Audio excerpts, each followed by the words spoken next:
El Centro Apostólico Altar de Jehová de Eclesía presenta lo mejor del trigo.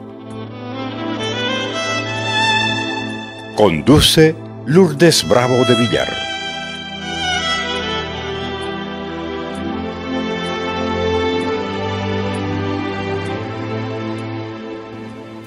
Van a ir al libro de los Hechos, capítulo 7.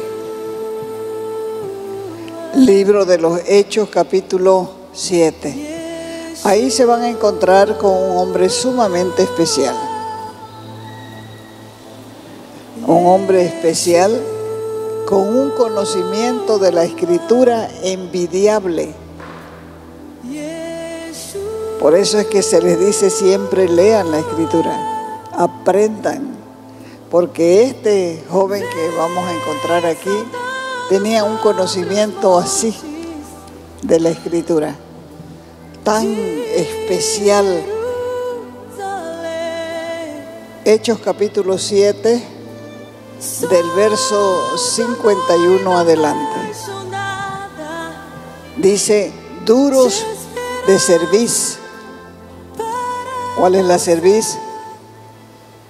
El cuello, lo que nosotros decimos el cogote, la nuca, duro de cabeza, incircuncisos de corazón y de oídos.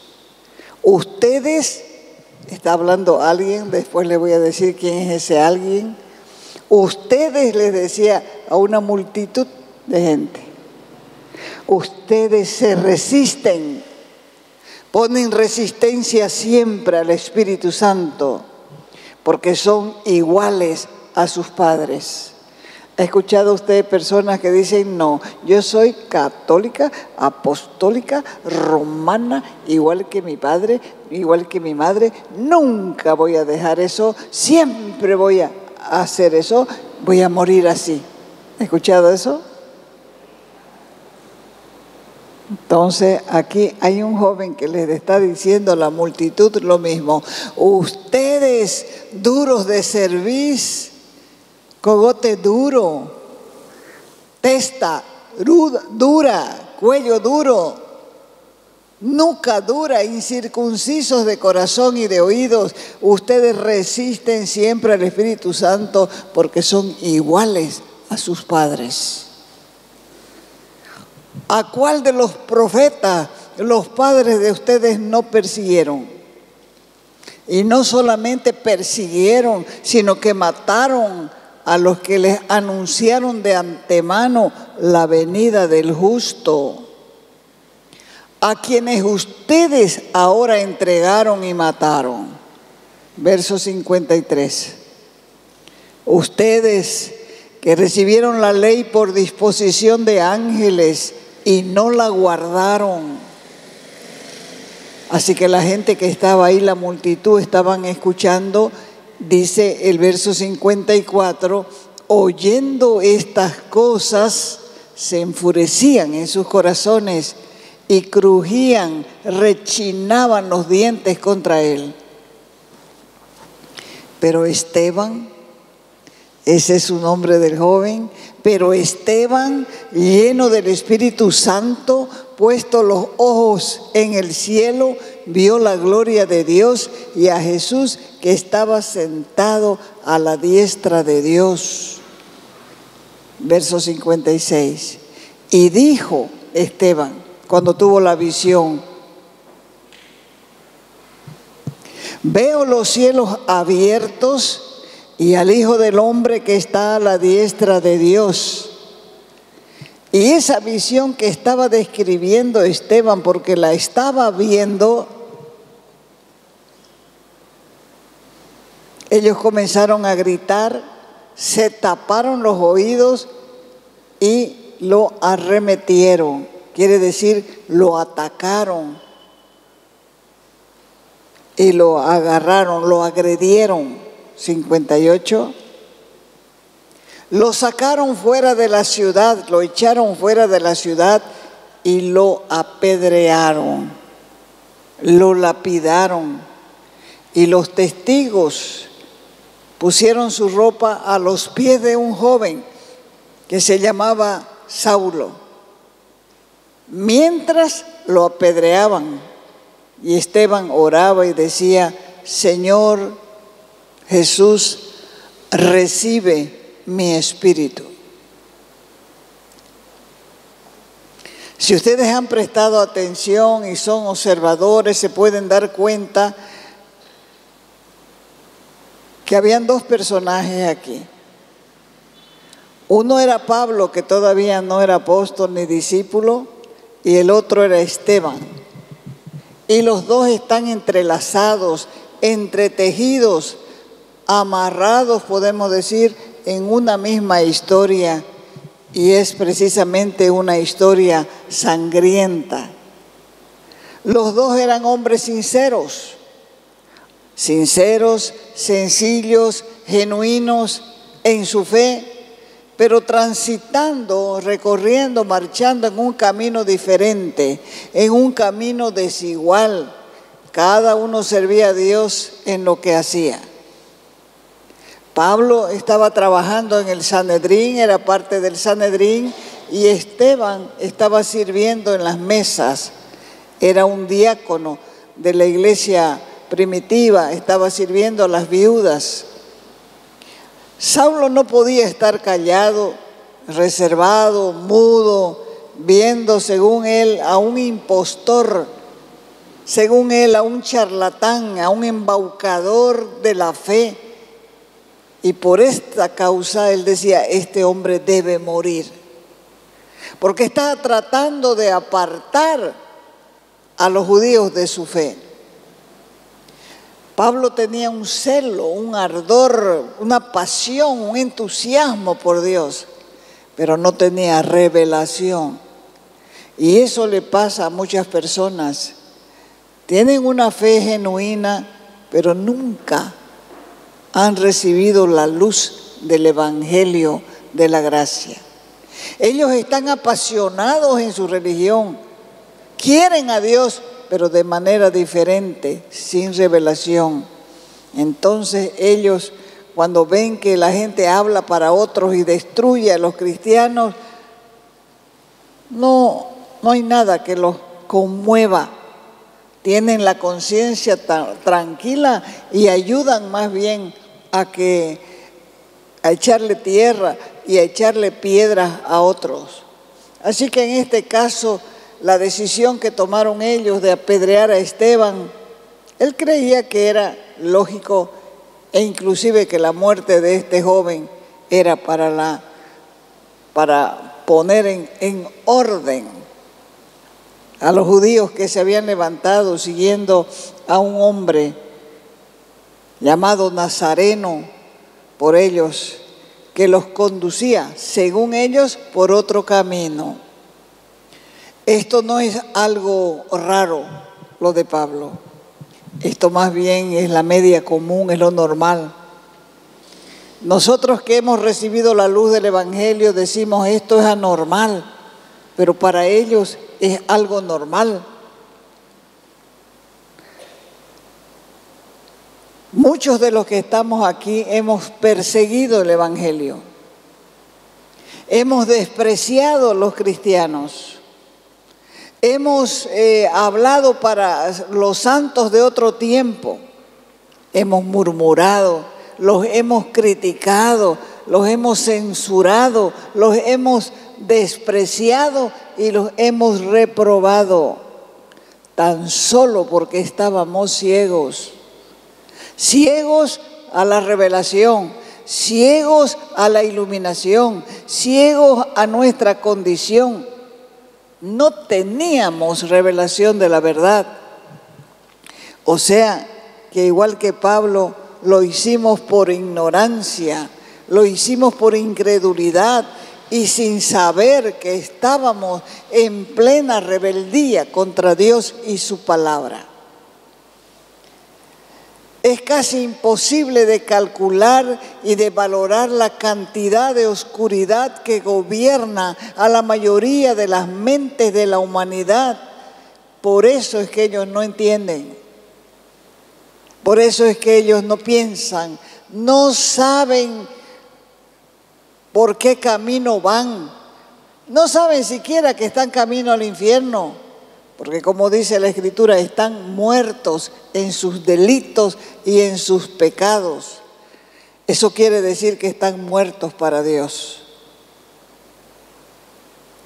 Esteban y Saulo, en el futuro Saulo apóstol, son el mejor ejemplo en este sentido. Los dos amaban a Dios, pero de manera diferente. Los dos eran hombres honestos en su fe. Los dos eran sinceros. Pablo era uno de los habladores, ni siquiera sabía que estaba perdido en su propia religión. Era un hombre lleno de justicia propia. Creía que por ser cabal, minucioso, estricto, fariseo, creía que guardaba toda la ley. Pero la misma Escritura dice que si una persona no cumplía un solo mandamiento de la ley, se hacía culpable de toda la ley. Él mismo se consideraba y hablaba de sí, yo pues tengo pedigrí, decía, yo soy hebreo de hebreos, soy irreprensible en cuanto a la ley.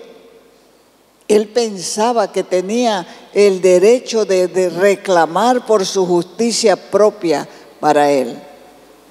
Había estudiado la Torah en la escuela del más importante rabino de su tiempo, el rabino Gamaliel. Era además a temprana edad, bien joven, un miembro del Sanedrín.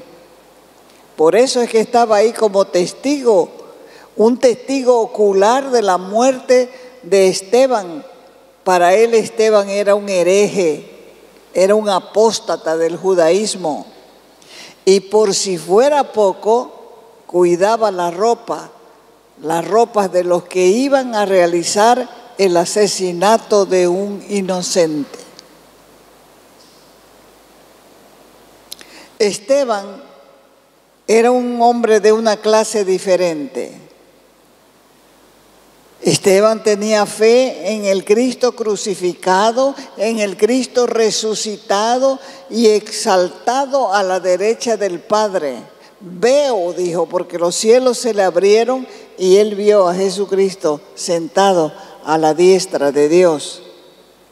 Esteban era un hombre honesto y sencillo a la vez.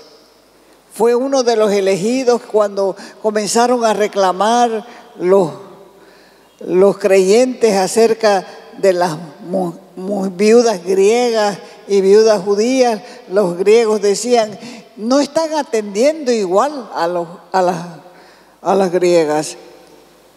Hay diferencia, atienden mejor a las viudas judías. Así que la orden de Pedro fue, bueno, dijo, nosotros como apóstoles tenemos que dedicarnos a dos cosas. ¿Cuál será? La oración y la lectura de la palabra. Busquen entre ustedes, le dijo, personas de buen testimonio, llenos del Espíritu Santo. ¿Y para qué los querían? Para servir en las mesas, para que estén de coperos, para que estén en la repartición. Ahora nadie quiere ser copero, nadie quiere servir. Todos quieren ser servidos. Y habían requisitos para los coperos en la iglesia primitiva.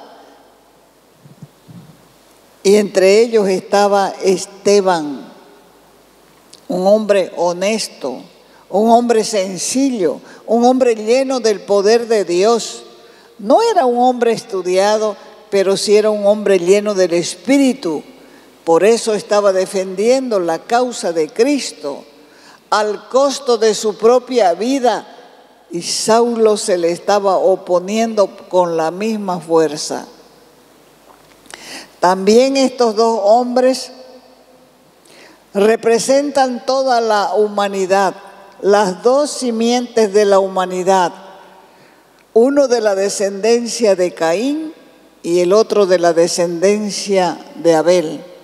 Representan también los ladrones crucificados al lado de Jesús.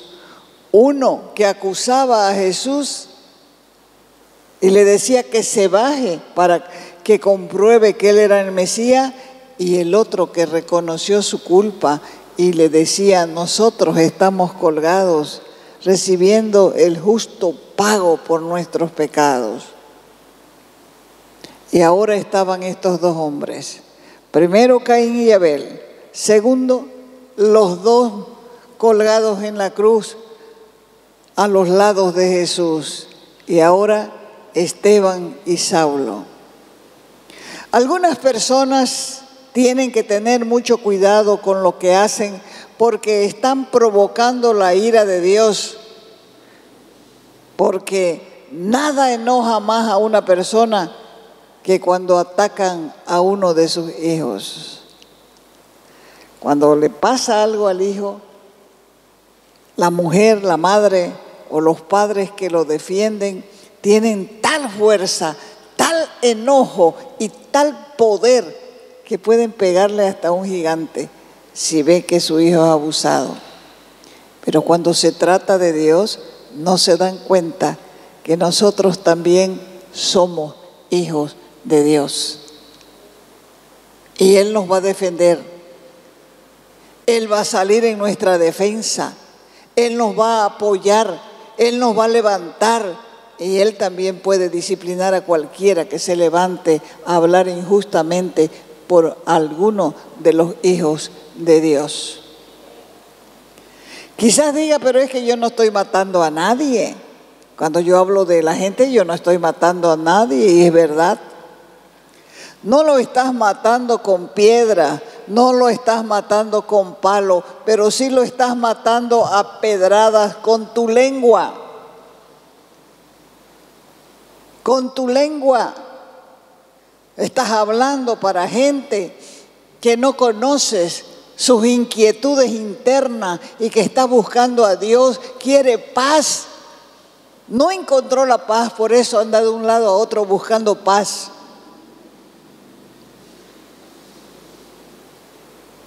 Cuando hablas también para otros ministerios que no entiendes, también estás haciendo lo mismo, tirando pedradas.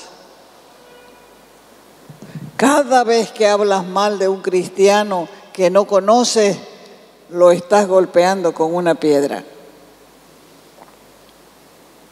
Cada vez que te ríes de las burlas que hacen de los cristianos, también le estás lanzando piedras. Cada vez que difamas y calumnias a un cristiano verdadero, no estoy hablando de los sinvergüenzas porque de los dos hay en todas partes, estoy hablando de los de verdad, estás lanzando también una piedra. Y cada vez que destruyes la reputación de un cristiano, le estás lanzando una piedra también. Jesús tuvo el cuidado de advertir a sus seguidores lo siguiente. Él dijo: el que no es conmigo, contra mí es. El que no recoge conmigo, ¿qué es lo que hace? Desparrama, dijo él. Esto quiere decir que el que no está con él está en su contra. Y el que no recoge las almas con él, las está desparramando. Así que si no estás del lado de Cristo, estás del lado del enemigo, porque en esta guerra espiritual no hay neutrales.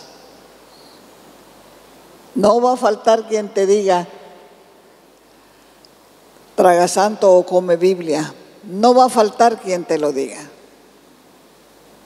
No va a faltar quien se haga la burla de vos cuando te vea leyendo la Biblia y te diga: hecha la santa o hecho el santo.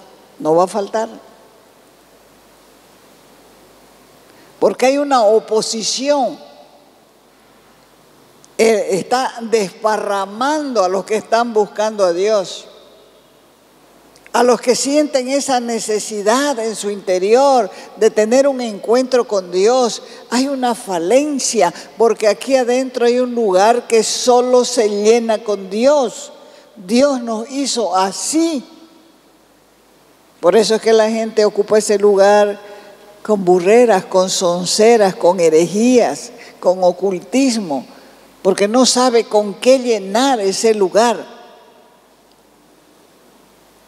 Pero si estás del lado de Cristo, no vas a tolerar que hablen mal de Él en tu presencia. O sea que si estás del lado de Cristo, no vas a tolerar que hablen mal en tu presencia.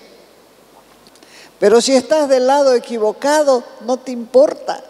Vas a reírte de todos los chistes que hacen en contra de los cristianos, en contra del Evangelio, inclusive en contra del Señor Jesús.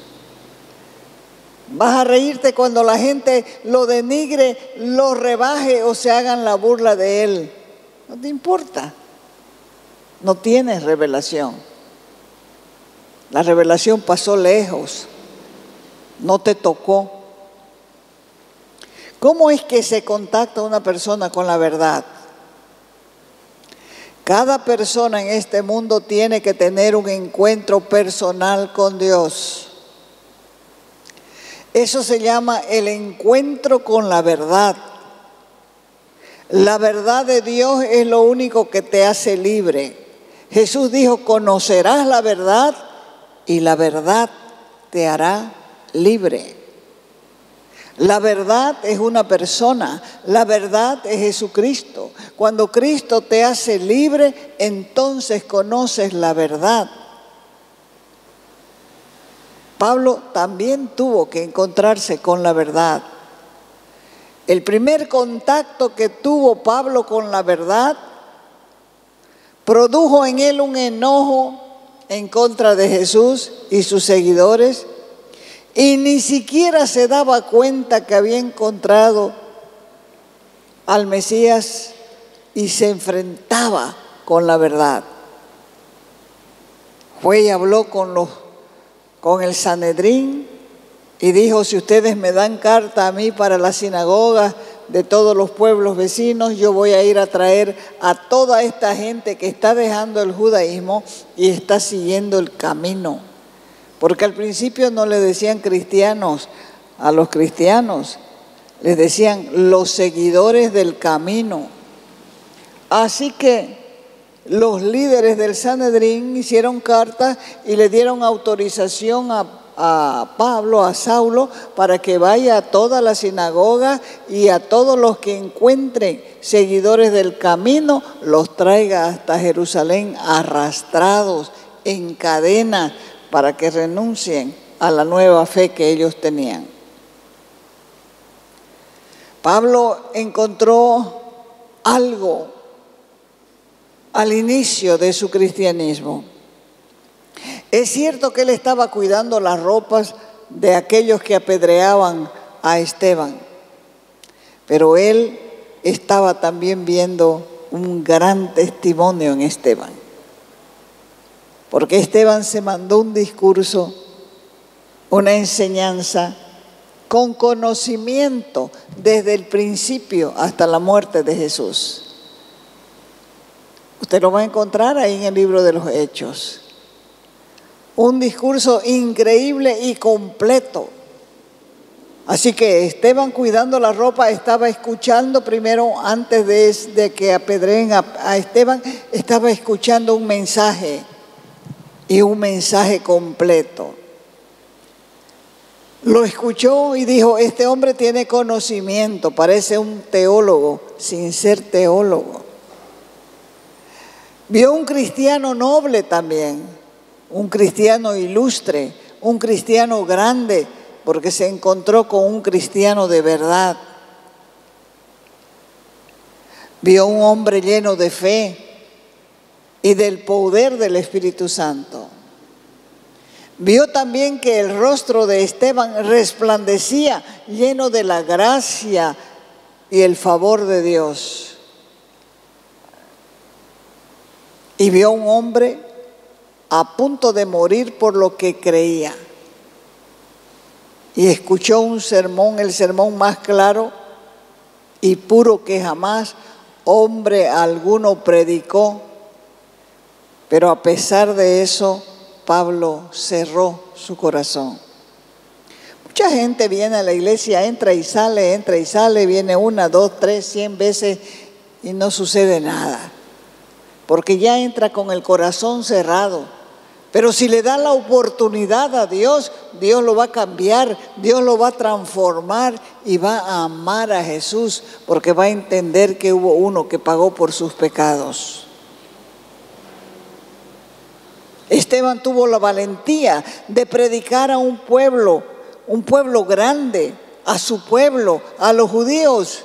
Y ellos no podían aguantar la predicación de Esteban, llena de sabiduría, que tenía una gran influencia entre el pueblo con su fe. Y por eso los enemigos de la fe que están en todas partes le hicieron frente. ¿Cuál era el discurso que daba Esteban? Le hablaba a su pueblo desde los orígenes del pueblo hebreo, a quien Dios mismo había enviado el Mesías. Esteban en aquel tiempo tendría unos 30 años, pero fue un hombre extraordinario, lleno de fe, lleno del Espíritu, amado y estimado por todos los miembros de la comunidad cristiana. La predicación estaba demostrando el conocimiento de las Escrituras, el conocimiento con revelación que viene de lo alto, y eso hacía que su predicación tenga aceptación y las conversiones se multipliquen. La gente acudía a oírlo. La gente dejaba la sinagoga y se añadía al grupo de los que creían a Jesús. Esteban, cuyo nombre significa coronado, es conocido como el protomártir, al ser el primer hombre que derramó su sangre por su fe en Jesucristo. Llegó a ser uno de los hombres que se puso a apoyar el Evangelio, a predicar el Evangelio, a ayudar a los apóstoles para que ellos puedan difundir el mensaje, para que los demás puedan ver los hechos que hacía el Espíritu Santo a través de los apóstoles. La aparición de Esteban, la aparición de los otros diáconos en la vida pública de Jerusalén, llegó, como les dije antes, cuando las viudas y los pobres, que eran cualquier cantidad, comenzaron a quejarse. Cuando la iglesia comienza a crecer, comienzan también a manifestarse los quejosos. Siempre va a haber gente que diga, a mí no me saludaron y son unas adulonas y allá tienen sus grupitos y allá tienen sus otros grupitos. Siempre va a haber gente así.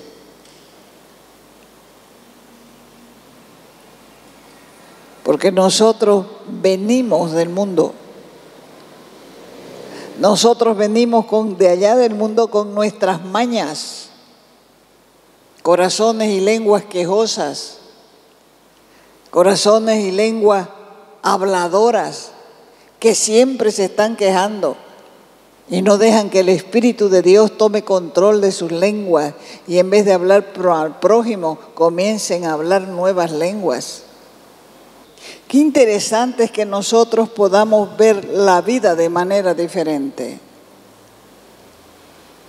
Si nosotros miramos la vida diferente, vamos a pensar diferente, vamos a creer diferente y vamos a ser más fieles a Dios. Porque lo más seguro para cada uno de nosotros es la muerte. No nos gusta hablar de la muerte, es verdad. A nadie le gusta. Porque trae malos recuerdos, trae tristeza, trae dolor, pero es una realidad que no podemos evadir. Es una realidad constante. Muchos fregan su vida y se van más rápido. Pero Dios a cada uno nos da la oportunidad de que nuestros ojos sean abiertos antes de partir. ¿Sabe por qué? Porque Dios es justo. Y hay muchos que con los problemas no aprenden, se hacen rebeldes, se hacen malos. Hay muchos que el sufrimiento no les quebranta nada, siguen altivos. Pero Dios quiere que nosotros aprendamos a vivir pensando que nuestro futuro está en la gloria. Amén. Te invitamos a nuestras reuniones los días viernes y sábado a las 6 de la tarde. Los domingos a las 10 de la mañana y a las 6 de la tarde.